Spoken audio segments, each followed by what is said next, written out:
Hey, so I've just wrapped up my second book in Midjourney, and as I was putting the pages together, I was trying to figure out who the right person would be to write the foreword for it. And the name that kept popping up in my head was Kate Parnell from Garfield from memory. So if you're not familiar, what she does is she's like a human Midjourney in the sense that she's able to take existing pop culture images, a cover of a famous album or a photograph or a character, and then she mashes them up with Garfield. The really interesting part is that she sort of does it from memory in that it's not an exact Garfield. It is, sort of this iconic orange with the stripes and the big eyes, and we talk about this in the interview, and it felt very sort of the human version of Midjourney, and she's really, really prolific. She's done thousands of these, well, maybe hundreds of these paintings over the last 3.5 years.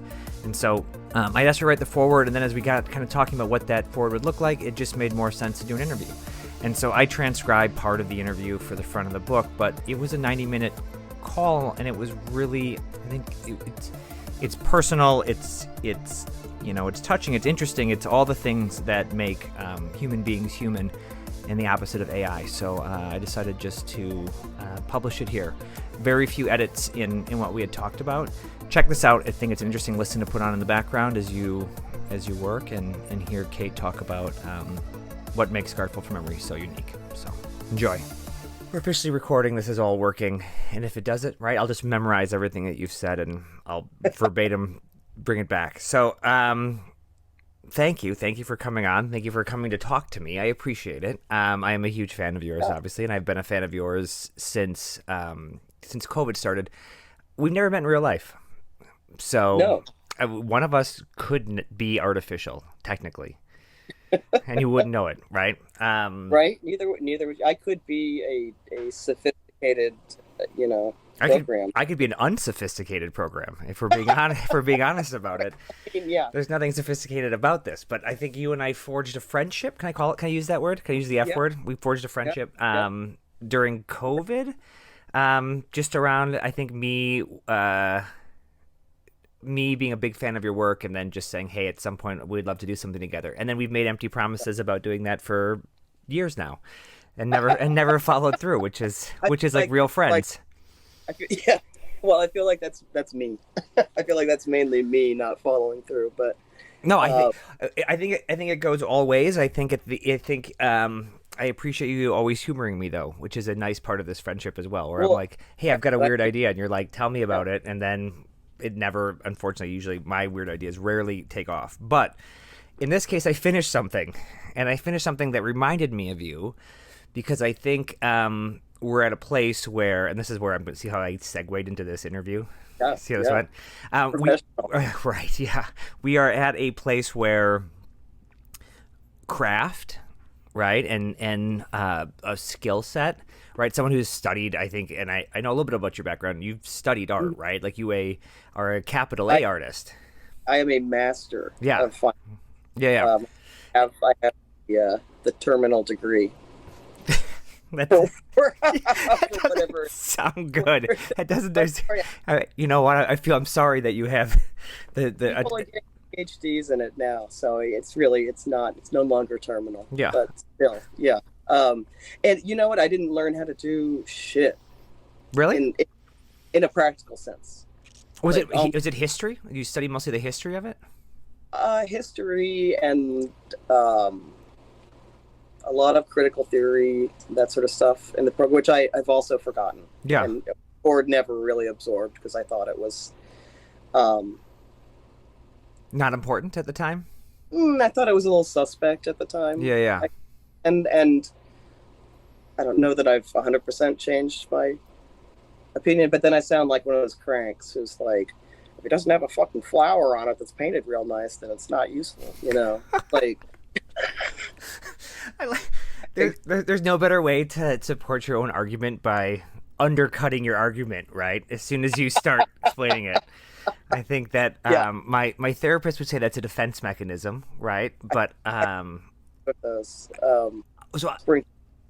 I think that when it comes to craft, you are one of my favorites, and I think what you do. Will you talk a little bit about your process and what you do, and sort of not just what the output is, but how you get there, like what materials you use and.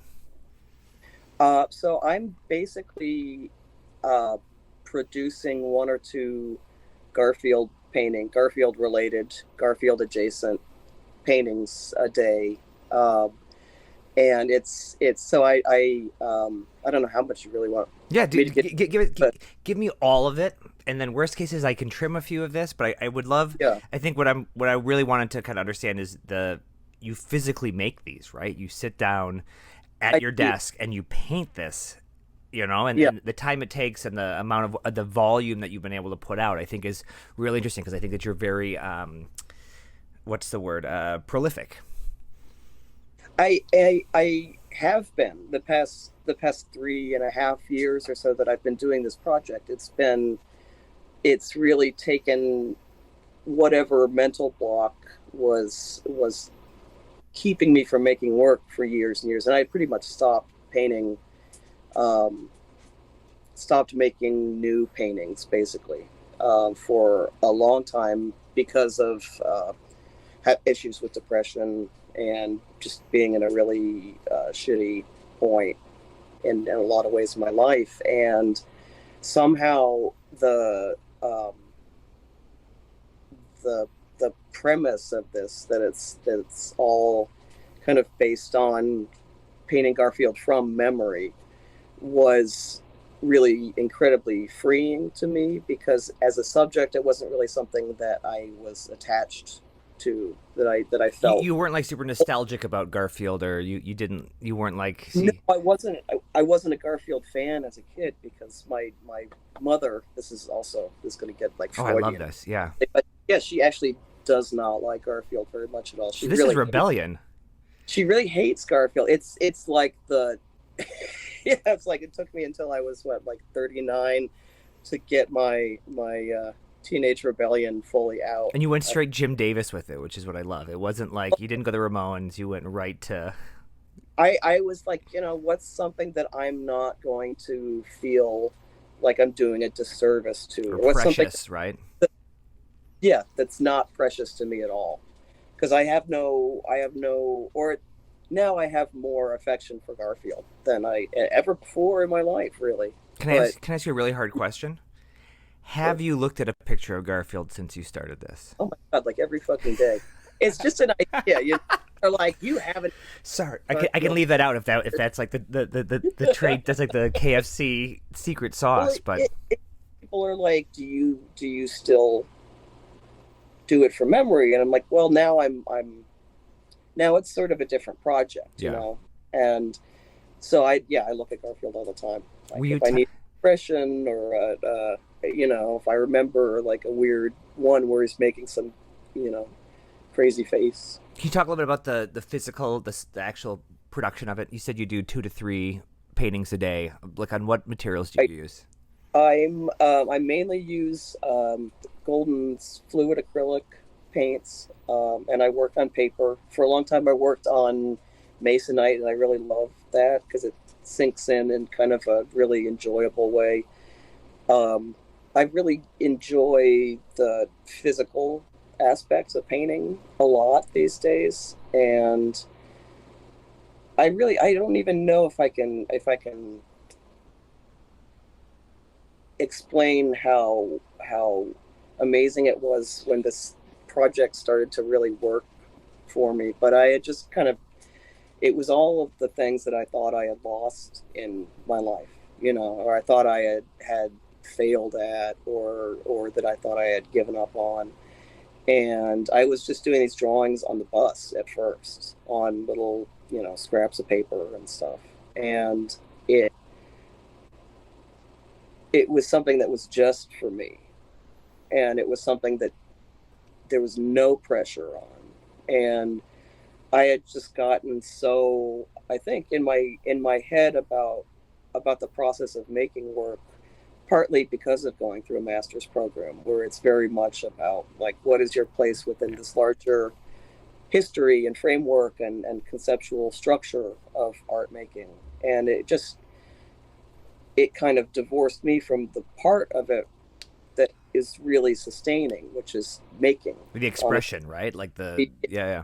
The doing of it, the physical act of painting. And it just it like it just opened everything back up, in like a really low stakes way at first. And I needed that because I just didn't I thought if I say I'm doing it from memory, there's no way that it's wrong. And that was in my head all the time, like I'm doing something wrong, I'm doing something that's already been done, or I'm doing something that's a conceptual dead end or whatever. And, this was and there's a genuineness because it's you. It's your recollection of it, right? So whatever quirks or I don't want to say flaws, whatever came out different is just how your brain did it, and that's the maybe the charm or whatever the word is for it, right? Like that's the appeal. Yeah, I mean, it was sort of it's almost like there's kind of a math formula to the whole thing where it's there are these like 2 or 3 components like that make it Garfield, which is like orange and stripes and the eyes, and these sort of signifiers of it, but the way that those are combined and recombined, and I think this kind of gets into the synthetic images of AI. It's kind of limitless, but also there's always that. It grounds you. There's a box that you put yourself in, and you're always grounded sort of in that box, right? The Garf box, which I think is the fun. As I scroll through your feed, it's all familiar because Garf is in all of them. But then there's also that pop culture, like, is it a pastiche? Is that the word I'm looking for? Like the mashup, like the idea that, it could be the cover of a Prince album. It could be, once again, like one of my favorites is that Challenger explosion, right? With the Garf and like, these are things that I remember as a kid as being really, like, having a huge impact on me. But I also, like, I was a diehard Garfield person. Like, I wrote Jim Davis letters. Like, I was, like, into Garfield. It was the thing that was, like, my identity. It was like Weird Al, Garfield, and Garbage Pail Kids. And so I think that's probably why immediately I was like, oh, this person, she gets me. She must love Garbage Pail or Garfield as much as I do. Okay, good to know now that you were like, no, I actually didn't like Garfield at all. But I think I think it helps. Yeah. I was discouraged from enjoying Garfield and Garbage Pail Kids too. They're great. If you haven't checked them out, right? I love them very much. And a lot of this is kind of like all of the things that I have really liked in my life or been shaped by, maybe. It's this kind of endless repository of like things seen through a particular lens. And you do it well. Do you feel, and it's interesting because I think everyone has a different joy out of it, and it sounds like the process itself is what you like. You like being able to sit down at a blank canvas and actually like paint something, right? Like the actual doing. And I think other people, like myself included, I don't always like the process, but I like the output. I like when I'm finished and I have that moment of being like, oh, this thing is done. I'm holding it. I'm looking at it. Like I think that's when the dopamine lever hits, right? But it sounds like the craft is a part of the enjoyment for you. Yeah, just the process is really, it's one of the few things that's kind of been on some level anyway, like painting and drawing have kind of been there for me always, and it's always been kind of I don't know, like the one arena I feel comfortable in, where I'm kind of like, okay, I know I can do this. And you've had success, right? Like, I think people are recognizing what you do, and it's been fun to watch your community grow and your profile. Can we say that? Your profile grow, your brand grow, right? Like, do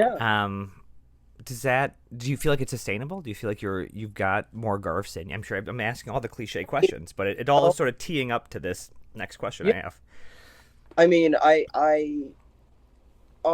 it depends on the day, really. There are some days where I feel like I could paint Garfield and like nothing but Garfield, like the way I'm doing. I feel like I could paint that eternally. Yeah.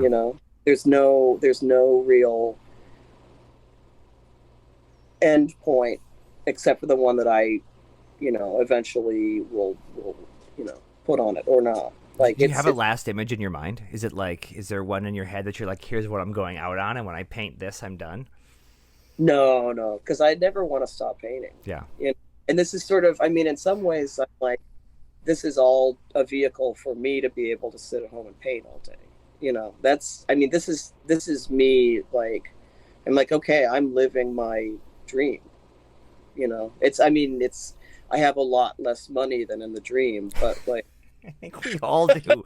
I think any of us that move away from like the corporate job to the dream suddenly realize that dreams do not pay what you think dreams pay. well, I know I had the corporate job to begin with, so it's so I kind of am used to being really broke, like always. But motivated though. I think that's part of the thing that people, there's what's that Jack White song about, like, when you're in a little room, blah blah blah, fool me twice. No, I don't know what the lyrics are, but it's basically, I think. Won't get fooled again. Yeah, exactly. Throw a shoe at me. I think the idea being though is that when there is a little bit of a pressure, when there's a little bit of a, like, your output, your paying your rent, right, depends on making sure that you're making stuff.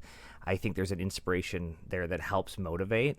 While I think once you're successful and there isn't really a reason, you don't have to make the art.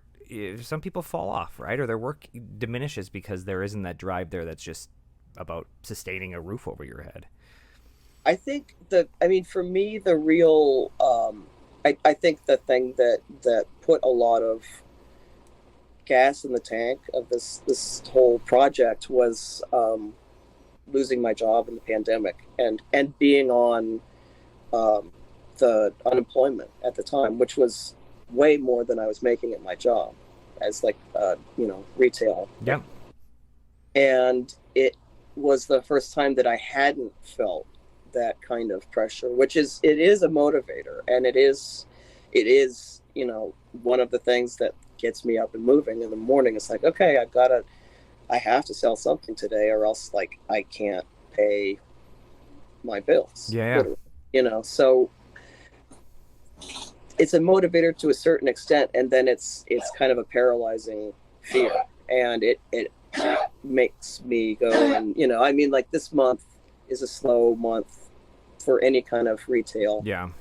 And unless you're like selling swimsuits or some shit, I don't know. Yeah. Like, I'm making a note. I'm writing this down to be like, start selling swimsuits. I'm like, I don't know. There must be something Yeah. to sell in August, but ice cream cones or Yeah. some shit. It's, for me, I really, there's a part of me that feels like I should be in a more stable and secure place as a 42-year-old. And that's the part that I kind of stick in the back and don't listen to very much, because I'm not, and it's not the world I'm living in. And I'm happier than I've been in 20 years. Yeah. So, or 25 years. So it's a weird toss-up, I'm lucky that I have a really nice landlady, that I don't live in a big, huge building that I would get kicked out of for being late on rent every month. Okay, will she take GARFs? She's not yet. I feel like it's a slippery slope. Probably it's what's going to happen, right? I think the bigger you get, she's going to start saying, "Hey, about the rent, I don't want any more cash. I don't want. I need GARFs. Hit me with the GARFs." I would really. I do a lot of trading, and I really love, with other artists, or trading paintings for tattoos. The Garfield tattoos. I know. At this point, like, I've got some room still, and I don't have a GARF, and so I see you post the new work, and I get jealous, and I'm like, well, there you go. She took another good one, right? She got one more that's off the table. No way, man. The more the merrier. I think and that's one of the things that's so great about this whole project, is that it's not a very competitive project, because it's not my character, Yep. Like, it's sort of free for anyone to fuck around with. And Garfield's estate's never come and said anything, right? They've never come and said, "Hey, stop doing this," or I am like not. Yeah. Well, good. I jinxed it for everybody. No. I am. The livelihood and the happiness of Kate Yeah, has now been. thanks a lot. Hmm. Yeah, no, it really. I have heard that historically Jim Davis and Corporation were pretty uh, accommodating, not accommodating really, but they didn't really go after anyone for copyright stuff unless it was really Egregious. egregious or unless it was like Negative. another corporation Ah, or got it. Yeah, yeah. Because you think of but like Garfield without Garfield, right? I mean, that seemed to do well for a long time.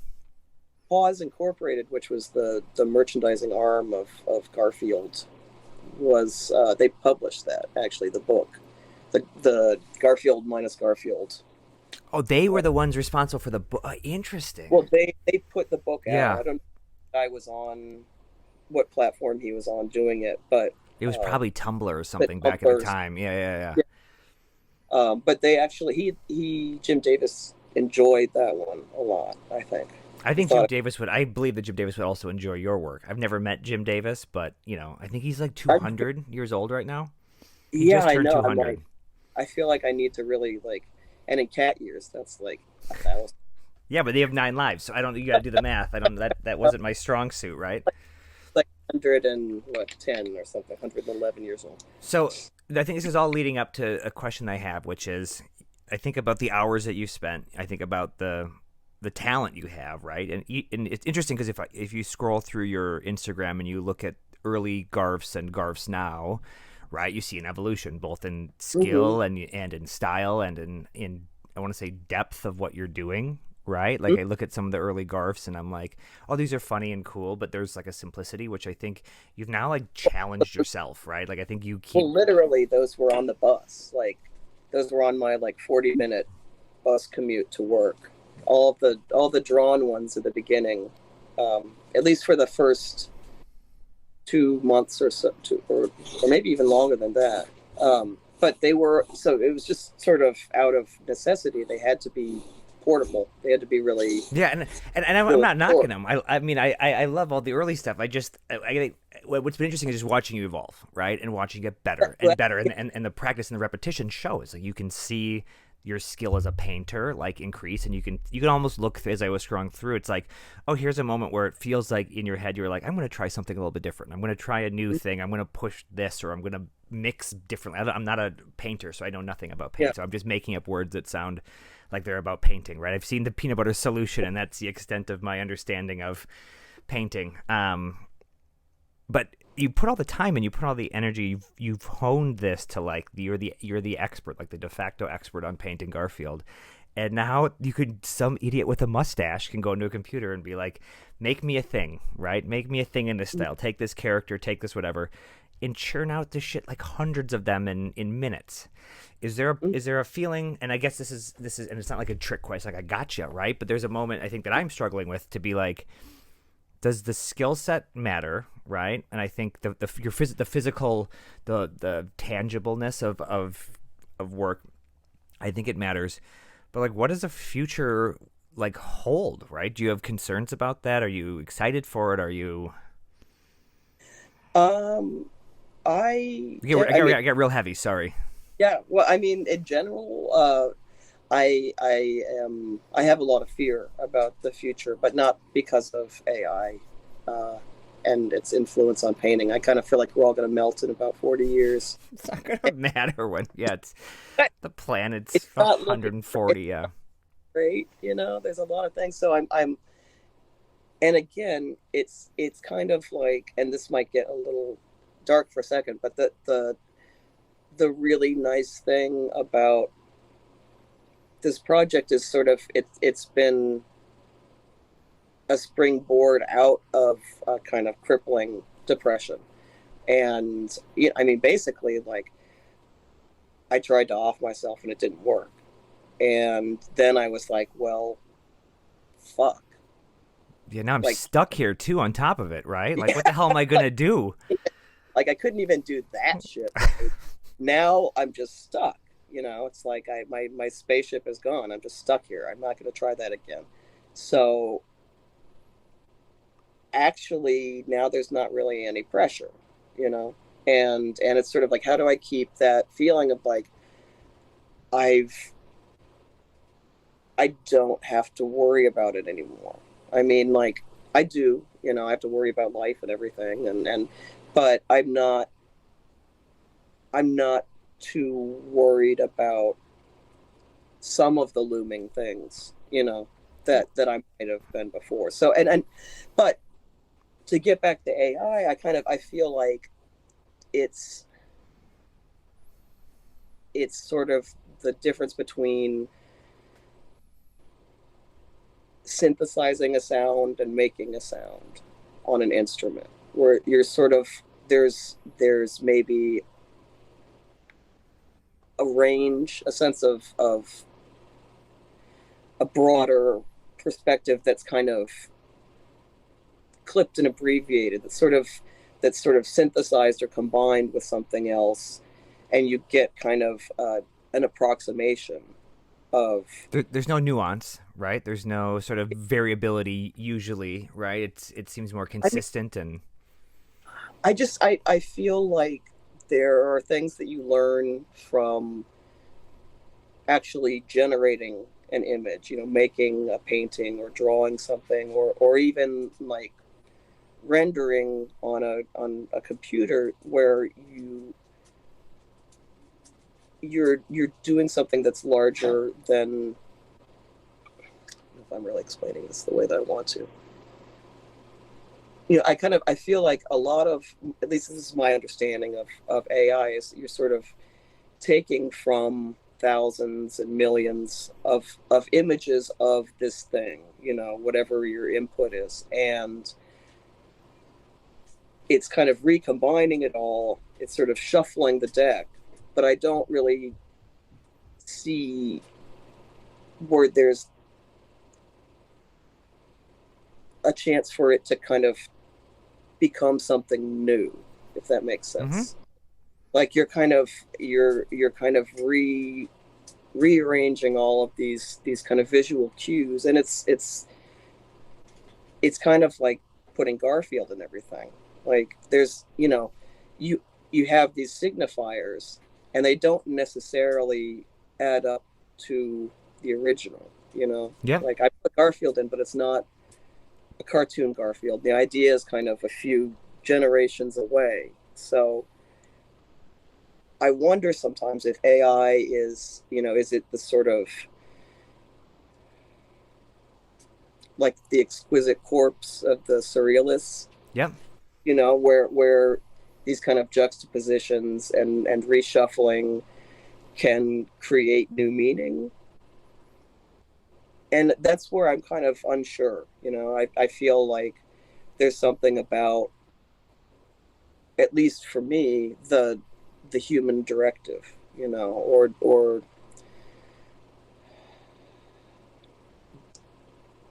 that there's more potential for meaning.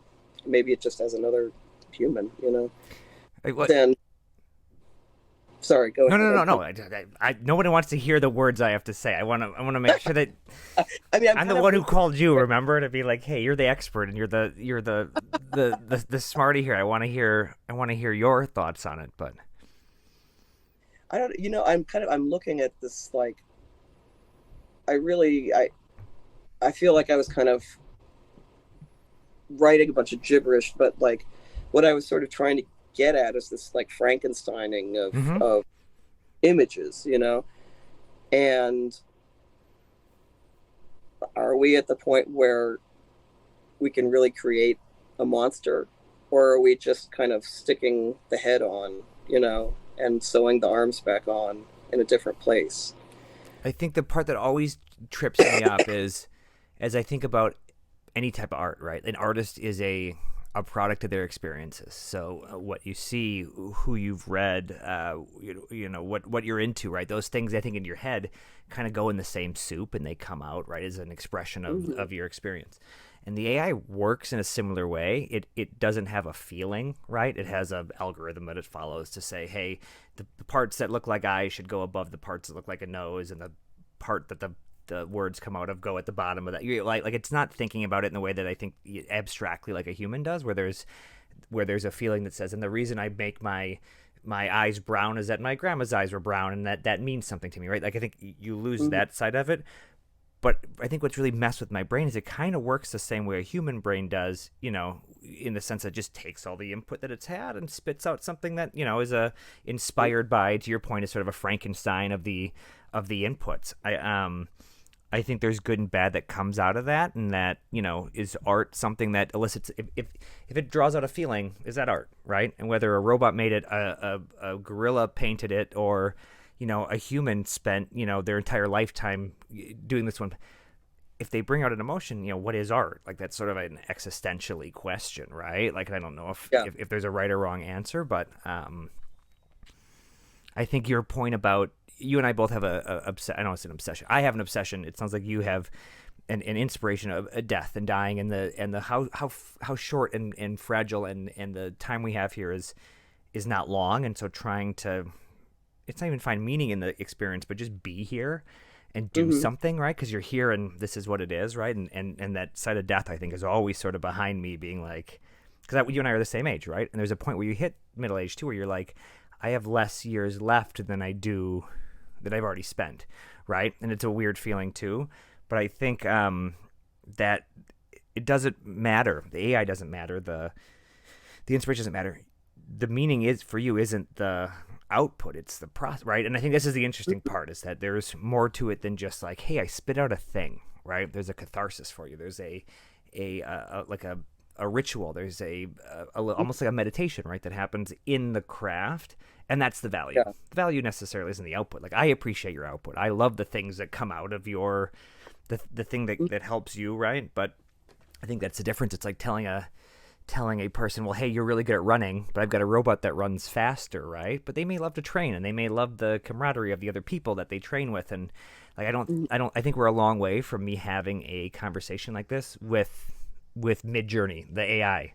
Yeah. Right? Like tell me about your inspiration, Midjourney. Well, you know, and the 110111011, like it's not like there's a human element that I think even as the art evolves, you can't take it away. And that's the flawed side of it. It's the saltwater bags that we live in, right? Like with like the electrons firing that I think you just can't replicate because it's so flawed, like in a good way. Like, you know what I mean? Like it's just not. It's never. It's very human. But I do wonder, like as you think about things that potentially would help you, would you lean into the technology ever? Would you? I mean, you're. I feel like you're not. Yeah. I definitely have a lot of insecurity about my own, you know, lack of tech skills, and I kind of feel like I'm on the other side of that hump, you know, just because of, you know, not really having a lot of tech in the school system when I was like just basically until I graduated, and then they like got the shit, you know. And like figured out, okay, we actually need to I took a shorthand class. I'm like, can you still write in shorthand? I still think about it sometimes when I'm listening and trying to. Oh, I love it. And it fucks me up. And then I like go back and I can't read anything, and I'm like, the fuck. Shorthand. It is such a generational thing. It's like, you know, oh my god, cursive writing and things like that, right? I took a typing class. Yeah, me too. We didn't have enough computers for everyone, so there were days when I would have a. Did they do cardboard keyboards? Yeah. Oh my god. Yeah. Yeah. Like it was, you know, preparing me for my secretarial job, I guess, or something. At least we were. There's a very equal opportunity school I went to where we all were going to be secretaries, I think, or administrators, as I think you refer to them now, where we all took typing, we all learned cursive, we all learned.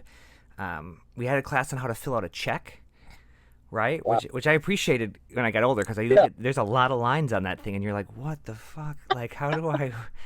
Like, but those are things who, like, you look back on that and you're like, well, I don't fault the school system, right? They're sort of trying to be progressive in what they do, but there will likely be a point where no one types ever again, and it's all voice dictated, and that's just going to be the, you know, like the where we go. And who's laughing now, right? Like I didn't learn to type then, and I can barely type now, and guess what? Doesn't matter. Like it only took 40 years of me not knowing how to People, type. you know, like it was such a mark against you in school. But now I don't know when the last time I had to read a handwritten note from someone else, that wasn't like a family member who's sending me a birthday card or something. Yeah, and and doctors aren't held to that standard. Their writing's terrible. Right. Well, that's the privilege of great learning. You have the ability to not write well. Do you, if there's anything in your life that you could automate, are there things that you would want to, That like a machine could do for you? Yeah, like going to the grocery store and all like the like adult things that I don't do very well. I kind of am. I think that this project is growing and it still has a kind of trajectory that I really believe in. But as it's grown, it's kind of had its own issues, and I wish that I had. I mean, basically, I wish I had someone else to help with that end of things, because I think there's something about this stream of activity. It's not even the Garfield thing. It's like, for me, the real project is painting every day. And that's the generative impulse, and I feel like that's kind of, there's a certain energy to that I don't ever want to lose in the larger project on the Instagram. It's somehow it's the mechanism that keeps everything else moving, and it's I feel like that's going gangbusters. Yep. But as far as like keeping the rest of my life on track while that's going gangbusters, I wish I had some sort of a little more structure or a little more help, whether that's like my robot maid, like in the Jetsons. Well, I think George Jetson was born this year. Or maybe it was last year. Yeah. So I've read a couple different dates. There's like a July, or I might have to take the dog out in a second. Yeah. Sorry, like stink eye over there. Yeah, do you have if you got like one more minute? I guess I would talk to you all day. I would be happily talk to you all day. Well, same. I'm getting like. Yeah, you want to take the dog out? You want to hit pause for a second and then take the dog out, and we'll continue. Is that cool? In like 5. Yeah. Oh my God, take 10. Take whatever you need.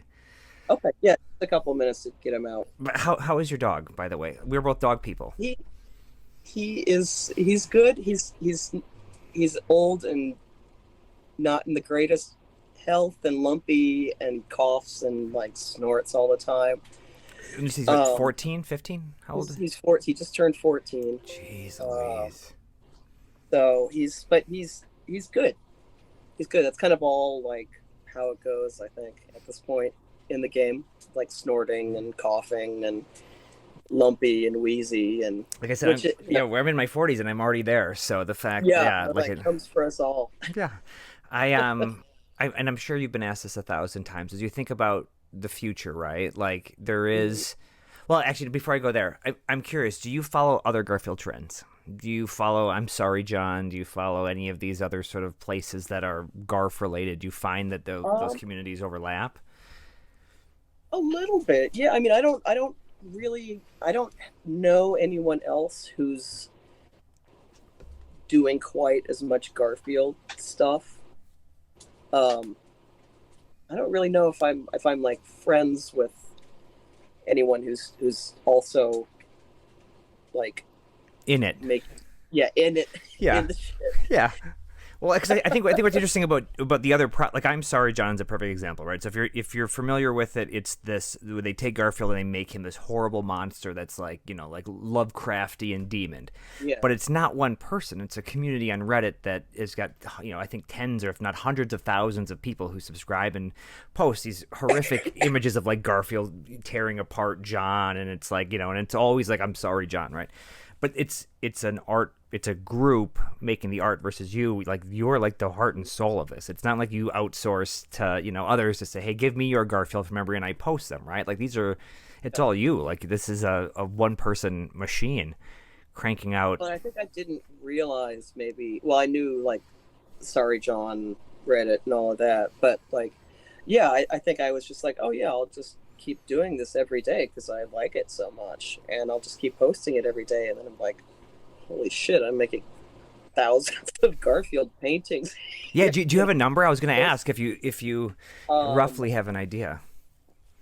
I really don't. I'm sure like it's something I could figure out from the Can we say Instagram. thousands? We could say thousands, do you think? I would say definitely hundreds. Yeah.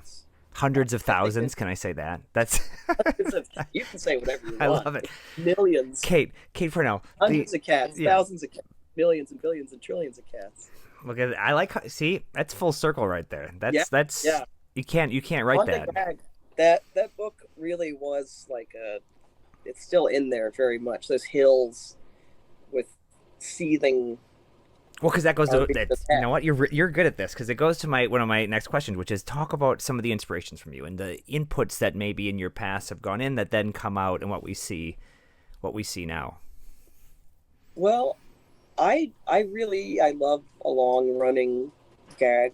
I love like repeated jokes. I was a big Calvin and Hobbes fan, a big like cartoons, in general, newspaper cartoons as a kid. Gary Larson, Far Side, but not Garfield. The Far Side, for sure. I imagine your house in the morning, you'd pick up the paper and there'd be one square cut out, right? And that would be Garfield. Your mom would get up in the morning and she'd remove Garfield from the paper and you'd read the paper. There'd be like Garfield-sized hole in it, but Doonesbury was still there.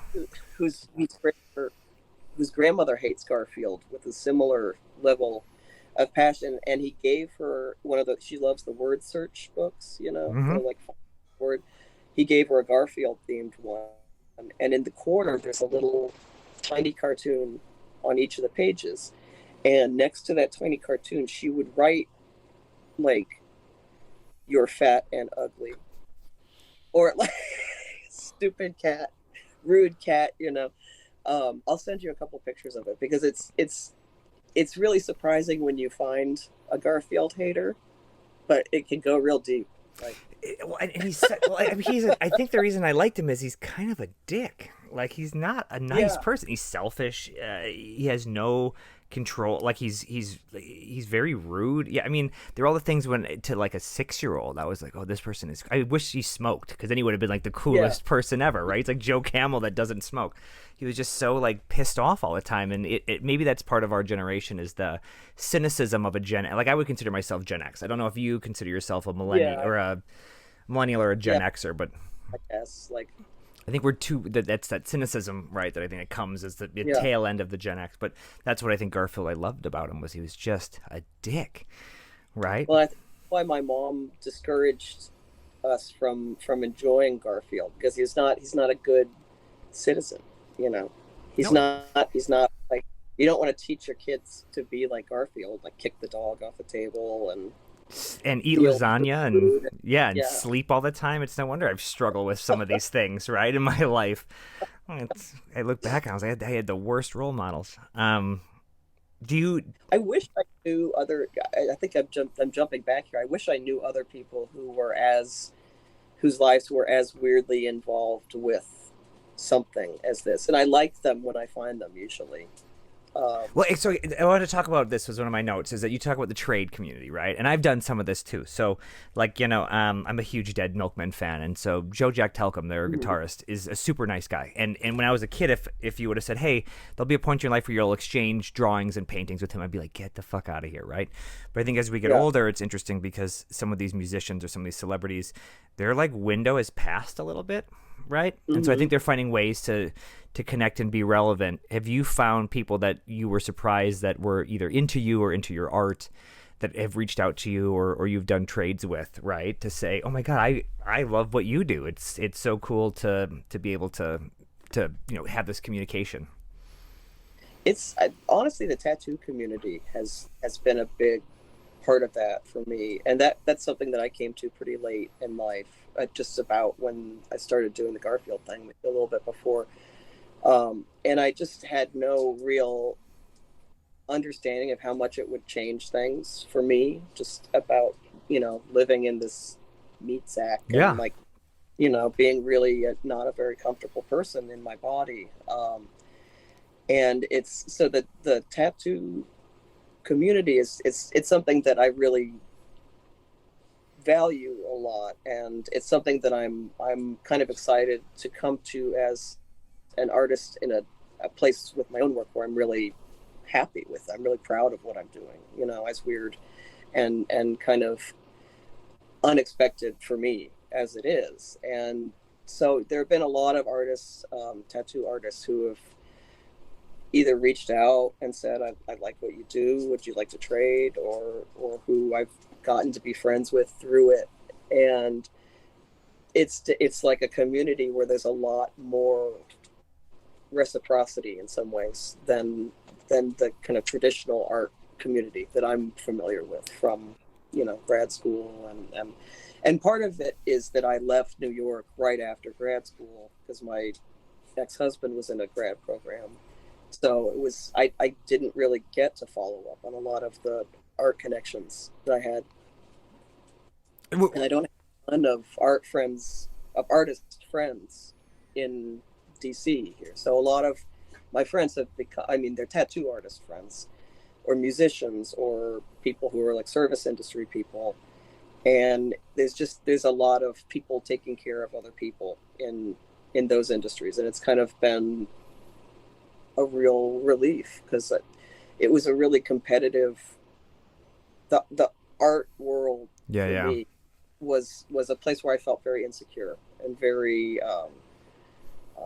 just at a disadvantage, for whatever reasons. Did you have tattoos before the pandemic, or is this a totally new thing? I started getting tattooed in 2018, so I was 38, and that was the first, like, I definitely had gotten a bunch of tattoos before the pandemic, but all of a sudden I was like, oh, I'm free to travel. I have extra money for the first time in my life, and I'm making work, so it's on my mind constantly. It just, so yeah, I did a lot of, also I used to trade, like when I was still working my shitty job. I did a bunch of like MMA fighters and like wrestlers, because I worked with this 20-something-year-old who had really great weed. And I was so broke that I would just be like, all right, you tell me, like Yeah. who do you want a drawing of? Oh my god, I love that. I love it. This could have been Hulk Hogan from memory. It could have been. Well, he was like, very specific people. So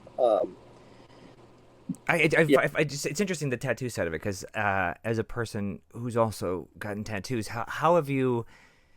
Has it gotten easier for you? Because I feel like the older I get, and every time I go and I get some work done, it feels more painful, and I'm like, oh, I can't sit for as long as I used to. Do you? How's it been for you?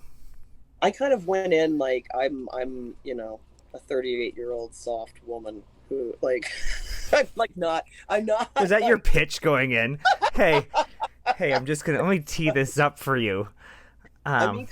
Like I've gone, especially if I've gone in to someone who, like, I have some friends who are kind of heavy-handed, and I'm just like, I'm in my 40s. I'm not trying to impress anyone. Yeah. And I'm not trying to, like, this isn't about like experiencing pain or anything. It sucks. Like, why? Yeah, if you don't have to do it, why?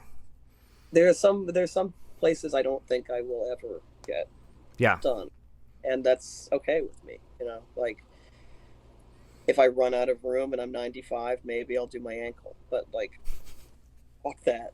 Like, otherwise, but having that feeling like I don't really have to prove anything to this community. I'm not trying to be a tattoo artist. I'm not trying to be the person with the coolest, most intense tattoos. Yeah. It just, it's entirely for me, and it took me a really long time to realize that there were things like that I could say, I like this. This is just for me, Yeah. and I'm going to this is going to be kind of my personal project.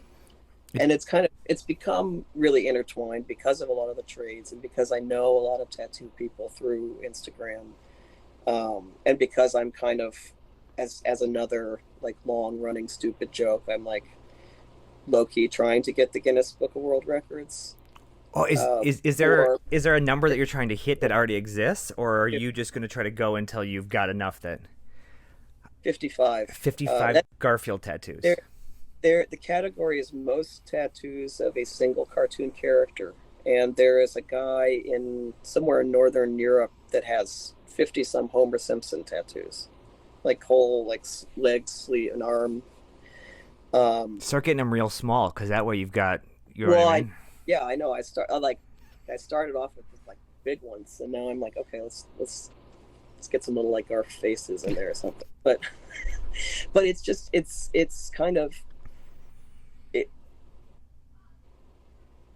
it's not like something to do exactly, but it's like it's nice to have a large and strange goal, kind of with an indefinite finish line. I mean, this guy could go get another 50 Homer Simpsons, and you know. But it's also about the experience, right? And it's because Exactly. the tattoo community is so strange to me, because they are it's a mixed bag of people. It really brings all sorts of different types of people into both to get work done and then who do tattoo. And I do think that there's a community, and they do conventions, and it's like the comic book community, only a little, they smoke more and Yeah. are a little bit. But it's my tattoo guy. I went to the same guy for like 15 years, and he ended up getting into a bad place. But I didn't know that you could have a spray that like numbed your. I didn't know any of this, and so I've got like chest. I got like every place that you don't want to get tattooed, and I sat through it, and it was awful and miserable. And I was like, how do people do this? And now, when I get tattooed, I'm like, yeah, give me whatever you got. Shoot me up, like spray it, salve it, like whatever. Like this is, after about an hour, I'm like already squirming, and so the tattoo side of it is interesting. I do think that they work in trade too, which is it's almost like you go back a little bit to the old system that I think works so well for humans, which is like, here's a skill that I have. I will put shoes on your horse if you will give me a basket of your grain, right? Like it's something nice about the tangible. Once it goes back to the tangibleness of the value of the thing that you have. Here's what I can do. Here's the skill set I offer. It provides you a joy, right? Like looking at your work provides me a joy. I have your work on my walls, right? I walk by it and I say, and I smile and say, oh, that one right there. You know what I mean? There's something about it. And it's cool because I'm guessing you get up and then you look in the mirror and you look at your tattoos and it provides you a joy, right? It gives you like sort of an emotion. It's hard to find places where you can still trade your services that way. Yeah, it's meant a lot. It's really to kind of come back into the art world, the world of making art regularly, and to kind of come in through the window or the back door, and have a really different experience than I did in my 20s when I went to art school and all that stuff. Like it's something that means a lot. It really has meant a lot, and it's something that's really informed my work a lot too. And it's taken it into some stranger areas than I might. It's like shown me a lot of other art through that I might not have taken seriously, or I might not have like investigated. The lowbrow art community, I think, on Instagram is one of my favorites, because you'll find so much. I don't know if you're familiar with like VHS Girl. Yes, and like she does. Yeah. Do I have it up here? I've got a, speaking of Hulk Hogan, I've got a No Holds Barred, right? Cover that she did, and I have a Carnival of Souls we traded. And it's awesome, right? She's great. Like I have two more questions for you, and so these are all segueing together. You've built a brand, right? And I think you've built a really interesting brand in that you post a shitload of stuff, not just garfs, right? But like I know when I open up my Instagram, there's gonna be like 40. Like there's no one posts more to their feed than you do, right? And I wonder, do you have a process as you think about sort of like you're like your own algorithm, right? I would be curious if they like could bottle what you have, because I think you're a curator in such an interesting way. I honestly, a lot of it is kind of my own, sort of OCD tendency. Like I like this. Let me like collect it. Let me put it somewhere where I can show it. Or I can display it, or I can share it. And it's. I mean, most of it is that it's a joke is funnier when you're with someone else, when you share it, when you're laughing about it, together. So it's kind of, in a way, it's like me sharing this with like every single person I know at the same time, and being able to say like, did you see that? Wasn't that amazing? What are your DMs like? It's like, are your DMs full every day? Like, you get a ton of responses and a ton of engagement? I do have a lot of engagement in my DMs, and I kind of, there are times when I'm like, I need to step back a little bit. Have been really lucky that I haven't had a lot of weird stuff. Yeah, bad weird. There's probably a lot of good weird. Right. Yeah. Oh yeah. Yeah. I've gotten a shitload of weird stuff in my DM, but I have not gotten much unwanted. Yeah, weirdness. Weird stuff. Or like unpleasant weirdness. And your community seems relatively positive, right? You don't have like, Weekly World News is, I'm involved with that, and there's a mixed bag of people. There's some who like the satire, there's some who take it dead serious, and it's a very political space. And I think the mod, or our head web person, tells me, she's like, I spend most of my time just cutting out awful, horrible, racist comments, right, from these articles. And it's just like part of the community, I think, that's drawn to Weekly World News is sort of this, crazier conspiracy world. And some of those people are nuts, right? I feel like I don't see as much of that. So either you're doing a very good job of filtering, or I don't. And this is another where I'm like, I don't have a lot of negative shit to filter out. I rarely delete a comment. I rarely block someone. And to be honest, some of my friends are like, you should block people more often. Maybe do less interviews with idiots with mustaches that are. Well, I mean, there are some people who I really am. I'm a pretty soft touch, and I really, like, the last thing I want to do is make somebody angry or upset or whatever. And I've had a couple times where people have like gotten really like aggressive, and and it's usually it's usually some dumb meme that I post, or the fact, some people are just out there looking for things to pick fights about. And when that has happened, it just like guts me. Does it really? You're not, yeah, like it's not like you don't write it off and be like, forget about it. Like I'm like if I started talking about it a lot, I would probably start crying, because I'm just like, that's, I don't have a lot of walls up. I didn't think I could like you more. I did not think I could like you more. But it's so hard, because those people don't matter. They're. It kills me when people, and it's terrifying. And it's also, because my job is like kind of at the whim of this algorithm, and like I've had things get flagged, and I've had the algorithm, or Instagram say, your account is in like violation, or like threatened to take the account down. And honestly, that's where I'm kind of like, I need to figure out how to put some walls up personally, because it's coming out of something that was so small and particular, and had such a particular small supportive audience, that like I'm afraid of getting larger. Well, and the more you grow, the more you're going to potentially piss people off, and you're going to have to accept And that's that, right? Yeah. really, really hard for me to accept. Yeah. Like when people don't like me, I'm like, I'm living my life wrong.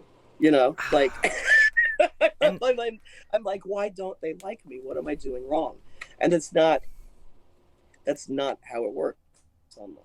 no, Like of course. some people are, yeah, it's not how it works in the real world, you know. But there's just I'm not, you know, I have to figure out what walls I need to have up in order to like stay, Yeah, it you know, not yeah, okay. well, and you don't want to turn what has helped you feel better for so long into something that starts making you feel worse, right? Yeah, Because that would be the worst end of this, right? But I don't anticipate the interest in you ever diminishing, right? Like we're at a time where nostalgia and memes and honesty and like you're very authentic. That matters, right? It matters more than ever, and I think it's that you show up every day and you do that.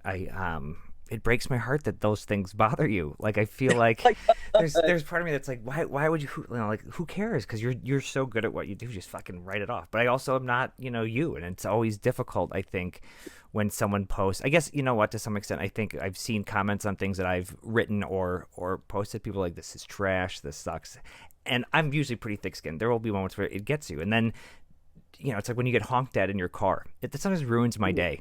I'm like, yeah, was I really was that my fault? And I'm like, who gives a shit? Who is that person? Like, you know what? There's a part where you want to just separate, but it's not because you're a human, right? And you have these feelings. Sorry, that one was, it was super interesting to hear that. My well, this was going to be my second. Oh, I lost you, Kate. Are you still there? yeah. I need to. All right, am I back? Yep. Yeah, I just plug in real fast. Yeah, we've extended. We've even wiped out your battery. This is like we've covered all of it. The I poor.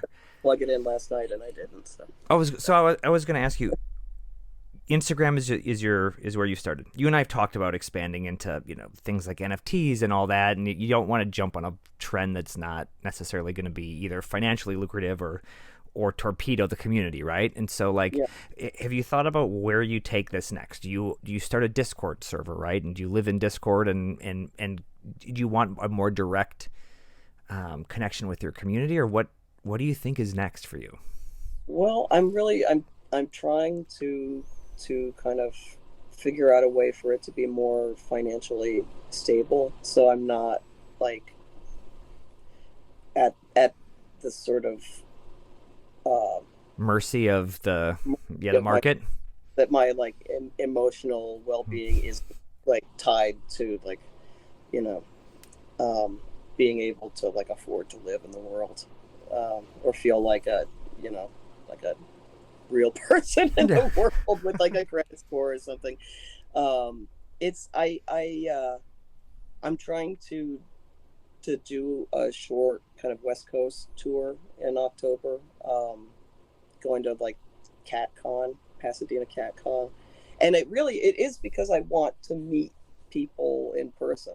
You know, like this has been amazing. This whole the Garfield from memory thing, you know, like start to finish, it's really like given me a lot. And there are a lot of people who I have like us, you know. I'm like, we're friends. Yeah. And it's really, it's kind of new territory for me too. But a lot of times the people that I've met after becoming friends, it's just a really, really cool community. And to see that it translates into something real in real life is really special, you know, and it's something that means a ton.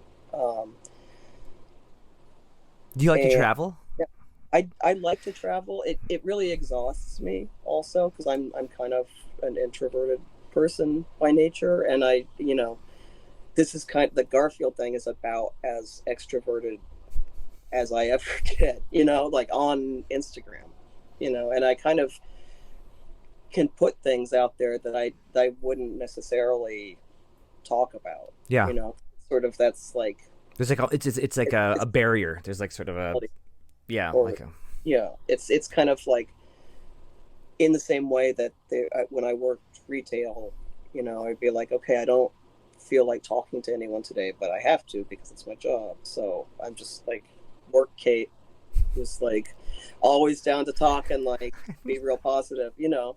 Like I kind of have to put Yeah. that on. Um, Because I think you'd have success if yeah. if you decide to do a tour, right? Like I'm going to hit all the Comic Cons, I'm going to hit all these like retro conventions. Like, you know, I look at someone, if you're familiar with like Beast Boy, Beast Rec, right? Like he's like a big illustrator and does cool like monsters and crazy stuff. But he's on the road constantly, right? Like I see his Instagram and he is like, well, we're driving to, you know, to Pasadena, then to Texas, then to where, and like that's, you know, that's their life, is from convention to convention. And I think it's kind of cool. It's like this sort of, you know, vagabond. You could get a sack with like the red and white polka dots, and like you could carry it over your shoulder like on a stick and train hop. But you know, that's always an option, is doing that. But I would imagine, to your point, it's probably a lot of effort just emotionally to show up every day and smile and have to be on for people. I mean, like tonight, I do like a regular pop up market at my kind of regular spot, and even though it's a place I go most days, you know, to stop in and say hi to my friends that work there or whatever. I know a lot of the people that go there. It's still exhausting to go in and sit all evening in front of like 40 paintings of Garfield, like in really weird circumstances, and just kind of have to be like, this is what I'm doing, this is me, this is my work, like over and over and tell over. the same story, and you get the same questions, right? And you get the same kind of like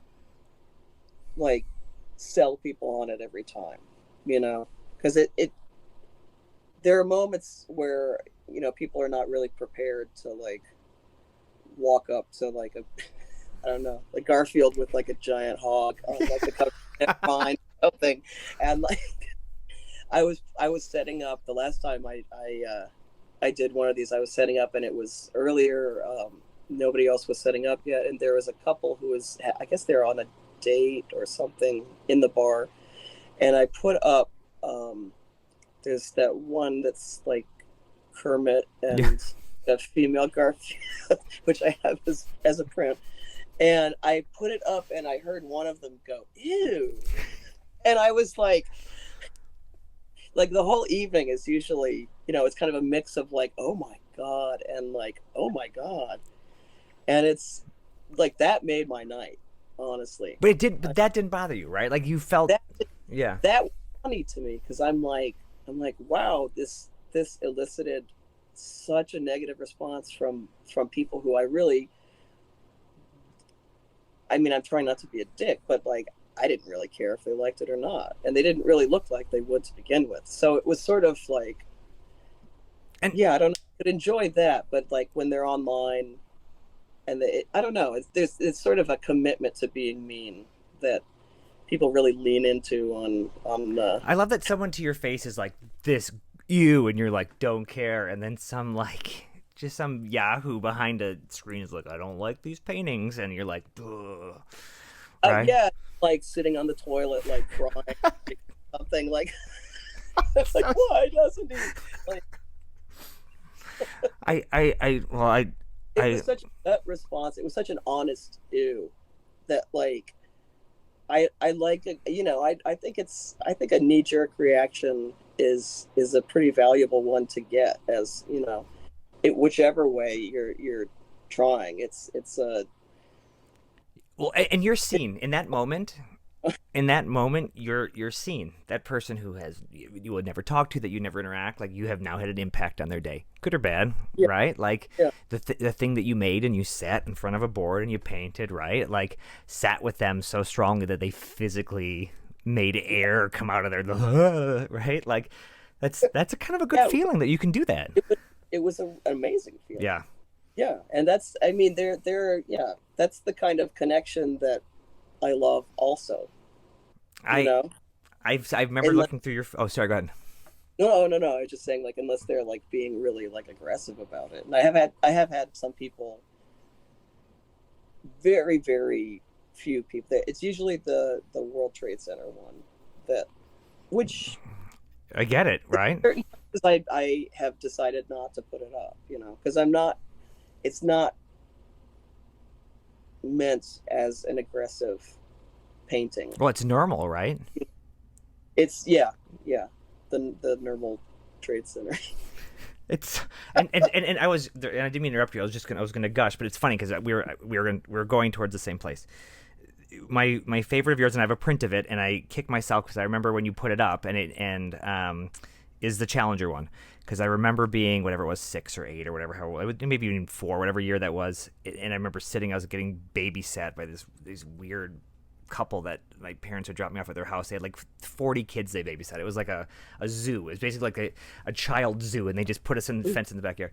And the TV was on, and it blows up, right? And that it sits with me. It sat with me for a long time. And I remember scrolling through the feed, being like, "Oh, this is fucking funny. What? How? Like, this is so smart." And I was like, oh, "Holy shit!" Like it connected two things that had never in my brain ever been connected in a way that just like punched me in the guts. And I was like, "Oh my god, this would be." It was like the pinnacle of it's the pinnacle of art, which is. Did you recognize it when you saw the cloud? Of course, of course I did. It's a generational thing, because I've had to tell people who are buying, like young people, who are like, "That's a beautiful print." You know what it is? Cloud. Yeah, and they're like, "I'm going to get that as a gift for someone." I'm like, "How old are they?" Yeah, I like, just so you know. This is dark. Where the cloud's from? Yeah, it's not. It's like a little more. But yeah, I had a similar. I was in school. Yeah, why wasn't I in school? Now that I can't remember when this happened, but I remember I was at the baby, and it was on the TV, and it was like, and I was like, everyone was like, "Ah!" And it was like this moment of panic, sort of, where it's like, this isn't supposed to happen. Yeah, and that was the very first time I had kind of an inkling that like things go bad, really actually happened that were really, really not supposed to happen. And yeah, I mean, that was kind of, it's funny that you say that, because it's sort of the feeling that I had on 9/11 in New York, was like, this is something like, oh shit, this is unexpected. This is completely, and it's real. Yeah. It's not like a Schwarzenegger movie. It's not like Bruce Willis is an event somewhere being like, "Oh, come out to LA. It's going to be great." It's like you're like in a real situation, and real people are, and I think, once again, you can make the argument whether art about that is good or bad. I think at the end of the day, people process stuff the way they process things, right? And I think that resonated with me in a way that made me feel comfortable. It made me feel felt, right? It was like this person in the small window of time, right, that you would have been that impressionable in that age. Maybe that's because we're the same age. It fucking hit me, and so I think that's where I fell in love with Garfield from memory, right? And after that, it's been it's always a joy to just dig through your feed, and I know that if I'm away for a couple days and I come back, there's always new content, right? And the fact that you're able to do this so consistently is more than impressive. I'm humbled and in awe of what you put out. So I've had this feeling since maybe about probably, I guess, a couple months into the pandemic, where there's, I don't know how to explain it, but like, I don't know if you've ever played like pool, and you can like see the angles, like you just have a feeling. I know what the trajectory, needs to be, or is possible with this trajectory. And I've had this feeling about where it could go. And it's really the first project that I've ever had in my life that I feel like there's kind of, I have a very real sense of where I could go with it, and I'm at the point right now where I'm kind of, I can still see it, but I'm kind of at a point where I can't quite figure out how to make the next step. So it's like, how to make this, monetize it, right? I think that's probably part of the thing. Is do you become an influencer? Could you work for tried Cheeto or not Cheetos? You what do you the orange crackers? What the hell are they? Cheez-Its. Cheez-Its, that's what it is. Yes. I like, if I had, maybe if I was only doing like 2 paintings a week and reposting, I kind of go through various like how could I do this? How could I do this? If I did less painting and spent more time on the back end and on more time making merchandise, or figuring out some sort of Your hoodie selection does leave a little to be desired. If that's any with your hoodie selection, the selection of hoodies. Because if you, it's like everything either costs money or takes time to learn how to do. And I've kind of been going for 3.5 years, like 7 days a week, more or less, because it gives back to me and it's generative for me, but it's becoming more and more of a struggle financially, just because it's not guaranteed. yeah. And if I have, like, last month, I kind of like went through a weird couple weeks where I was just not feeling good, and like, it's a slow time of year. I haven't recovered from that financially, and it's going to take another 3 or 4 months until, like, and so it just, all of the things that I want to do are getting kind of backed up because I'm just like scrambling every week to just kind of make it work, like, on a day-to-day level. And I feel like, yeah, trying to find a way, like a book would be awesome. I don't know if you've taken high res photos or scans of all of your work. And I have scans of some, but it's another thing where I'm like, who's going to do it? Who's going to take the time to sit and put them in a scanner and touch them up? I hate to think about it like this, but I think a lot of artists have a partner who's like the business partner, either a business partner, or they have a gallery that deals with that, or they have like a life partner who's also like, this is the family business now, basically. Does your dog know how to use a scanner? He is not very good with it. No. Oh, he's 14. I get it. You can't teach an old dog new tricks. Yeah, it's just sort of, I'm like, I watched the Bob Ross documentary. I haven't seen it, but I heard it's sad. I heard it's sad, but as an artist who really loves what they do, really wants to get out to more people what they do, really loves how making art gives to people, and like gives back to people. I was like, God, where are my exploiters? Where's the shitty couple that takes me to the big time and then steals all my money? Because, like, maybe we could just kind of do like a partial. Like, yeah, just get me part of the way there, and then you can take part of the money. Yeah. I do think there's opportunity for. I mean, there's so much opportunity for you, but it's hard because technology is going to lead it. Like, you could stick a camera over your shoulder, and you could live paint those 2 or 3 paintings every day, and I think your voice, your personality, those things are great, and people would come and check it out and listen to you talk and listen to you do your thing.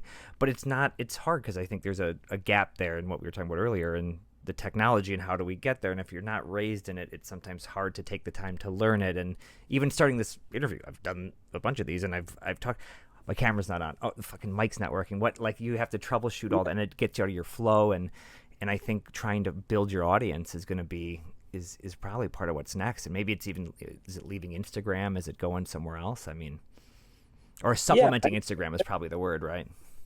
What's that? Supplementing Instagram plus somewhere else, right? I mean, I would like to kind of spread things out a little bit so that I'm not destroyed if Instagram decides to take down my account, or if I make some random weirdo mad and they go back and flag everything I've posted for the past 10 years. It's there, as a person with mental health issues and who's not great with money. Like a lot of it just kind of gets to be a lot, and a lot of times you don't know whether the time that you're putting into learning something or trying something, whether that's really going to pay off, or like, oh, that seemed like a great idea, it seemed like it would work, and it's not working, and I spent 40 hours on it. And then vice versa, It's, you start drawing yeah, Garfields on the bus, and next thing you know, you've got an yeah, I entire mean, right. Like it's the you know hard part. It's like is it's he not just is he skill. coming? Oh, I don't know. Well, let me know if I can ever help you in that spot. Like I am always here. If you said, "Hey, I want to do a book. Hey, I want to self-publish." Like it would be interesting to see if you put all of these into a book, right, at some point, and just put them up on Amazon and sort of I let. mean, I want to do a book. That's really it, just for me, if nothing else, to have them all in some place where they can't just vanish, you know. And a lot of them I don't have pictures of beyond the shitty iPhone pictures. I know. A lot of them, that's it. And like, it's it's funny because I used to do a lot of temporary paintings, like architectural kind of interventions, and my work was really like kind of abstract, like geometric. Um, and when they were gone, they were gone. When it was time for the painting to be over, I just painted them over. And I'm trying to not do that, but there's sort of an aspect of it's not really the pieces as much as the process and the long project. Like that's the real work for me. Like I feel like it's all one giant piece. Piece of So art. Yeah. all together as kind of a document of a process, or a document of this, like, whatever shape it ends up being. And the story that goes with it. Like there's a human on the other side of it, which I think is like the whole point of all of this is that there's a human on the other side of this, right? And there's a human that has a story, a human that is much more sensitive than I realized to shitty online trolls. There's a human being who's gone through sort of an arc, right? And who takes the time every morning to get up and go through other people's feeds and post stuff and paint and post their own work, and who has to take the dog out halfway through something, right? Like there's a human being attached to that, and I think that's part of what you don't get from an AI standpoint, right? You can be entertained and you can look at cool things and whatever else, but that's sort of where it ends. And I think that's the thing that I see as the biggest flaw in it is you can take the skill out, take the volume of work out, take all the things that the machines can do. There's a lot of human, and that is part of what makes it, I think, authentic, and it makes you care, right? And it makes you root for that person, right? Like I'm always, whenever I see good news in your feed, I'm excited. When I see bad news, I'm sad, right? And that's because there's a human being that I know and I care about on the other side, and you don't get that, I think, when it's when a machine does it. And I guess I don't know if that, once again, don't know if that's good or bad, but I appreciate you and I appreciate what you do. Well, thank you. Yeah, there we go. That got real. That got real heavy and Is that, sorry? Is that a Garfield in the, like, behind you on the bottom shelf? So On the bottom. that's Mario. Okay, everything looks orange from. I think it's just the light over there. Okay. What I like about this is it doesn't matter where you are, everything turns into a Garf. It really is. Yeah. Like, Is that there's a Garf I see? there's a liquor store across the street, and they put up this Courvoisier ad. Something about the way that the light hits it when the gates are down at night. That it. You had the two big eyes and the. It's a giant orange. Yeah. Brown. There's a couple things that from a distance. Yeah, once you start thinking about it, it's everywhere. Now that he's over there again, I keep thinking he's Garfield again. Well, he can be Garfield. I'm trying to think if I've got any good. It's so sad. When I was a kid, I had every one of like the Garfield. They used to like these long. I don't know if you've ever seen a Garfield. I'm sure you have Oh, like Garfield books, right? Garfield oh, treasuries and all that kind of stuff. And I yeah. have, yeah. And so Uh-huh. I have all of those from when I was a kid, and I saved them. Like in like my, it was so important to me not to lose. Because once again, the internet didn't exist. I thought, fuck, what if these go to print? What if Jim Davis dies and they don't? How would I survive my adult life not being able to reread Garfs? Little did I know that, guess what, the internet was going to be invented, and this is all online, and it's all forever. But I've got stacks and stacks of, and like they're like dog-eared, and the pages are coming out, and like my favorite ones, you can tell like they've got like food stains because I've gone back and read them 50 times, right? And like I'm probably eating lasagna on a Monday and being like, oh, Right. Monday again, here we go, Garf, you and me. These pages are stuck together with lasagna. Yeah, basically.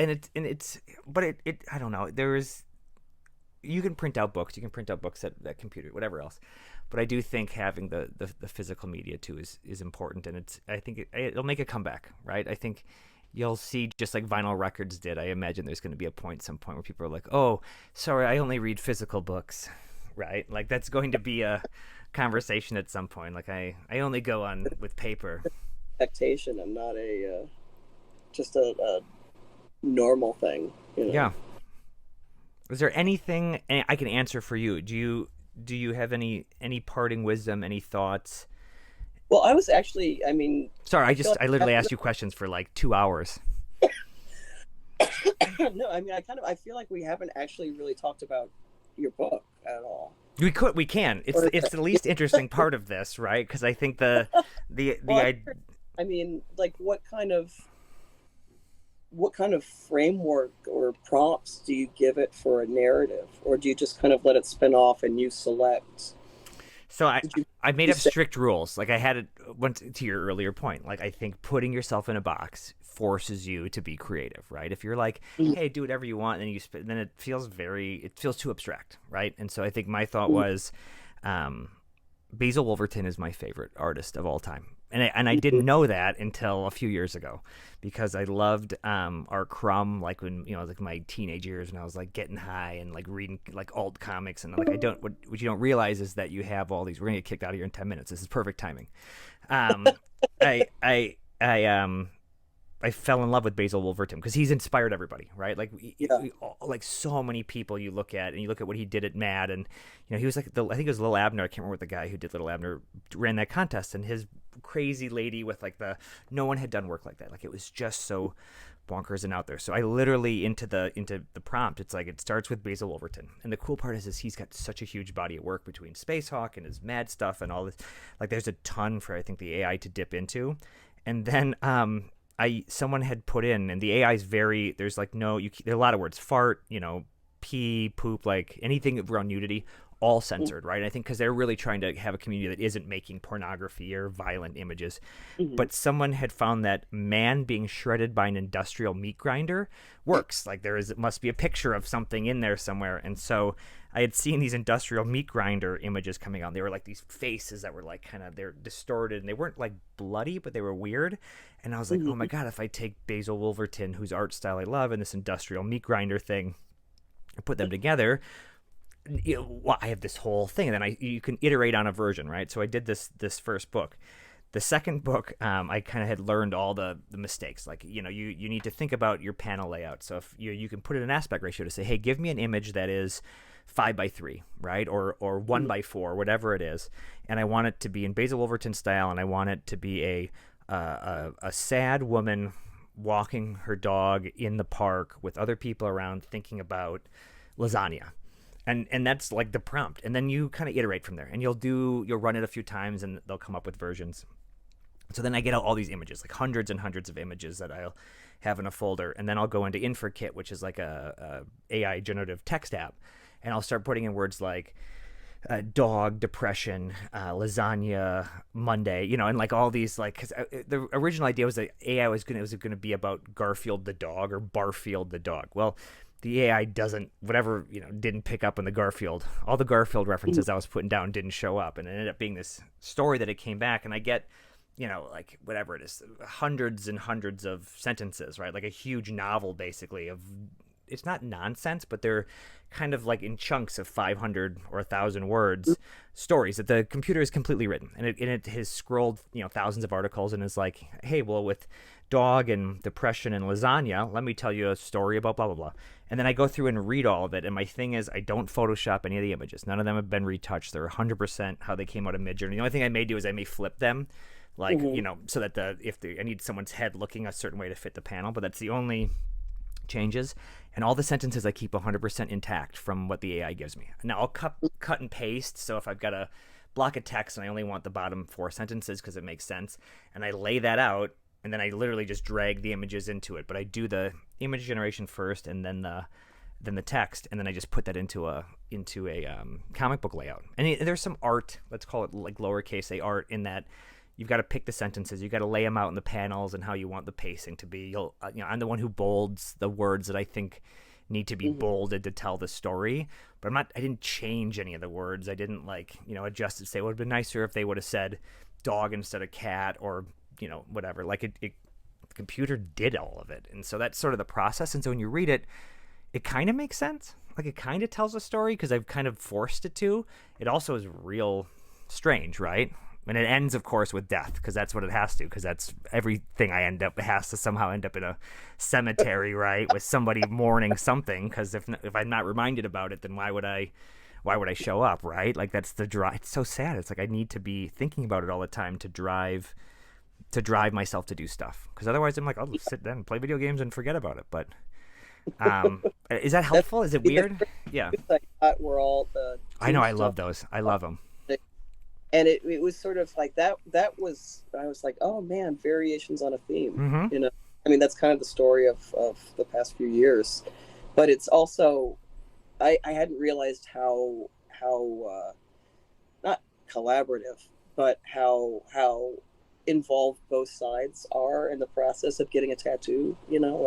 Before I started getting tattooed, you gotta sit there too. You could sit for an hour and a half or 5 hours and not talk to someone, but generally you have to sort of go back and forth and come up with a design and where you're going to put it and what it's like, and then you got to hang out with them. And I love getting, in general, I love things that other people really love.